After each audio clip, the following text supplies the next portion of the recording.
विरोबाच्या नावानं चांगलं गुढीपाडव्यापासून हरिवडीच्या बिरकवाची यात्रा सोहळा संपन्न होतोय, सुरू होतोय. गुढीपाडव्याला भक्तगण ते झाडपिडीसाठी येणार. चैत्र शुद्ध पंचमीला येळावकरांचा नैवेद्य होणार. चैत्र शुद्ध षष्टीला थोडा नैवेद्य जगाची बोनी होणार. चैत्र शुद्ध सप्तमीला तुझ्या गुरुदेवाच्या यात्रेचा मुख्य दिवस असणार. खंडोखंडीच लाखो भक्तगण महाराष्ट्र कर्नाटक आंध्र प्रदेश गोवा राज्यात येणार.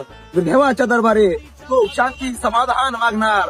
गुराढोरांसाठी आरोग्य मागणार. भक्त भाविक देव गुरुदेवाच्या चरणी लीन होणार. माझा गुरुदेव सर्व भक्तांच्या सुखदुःखात सामील होणार. गुरुदेवाची छत्रछाया प्रत्येक भक्ताच्या पाठीमाग ही राहणार. माझ्या गुरुदेवाची लीला अखात आहे.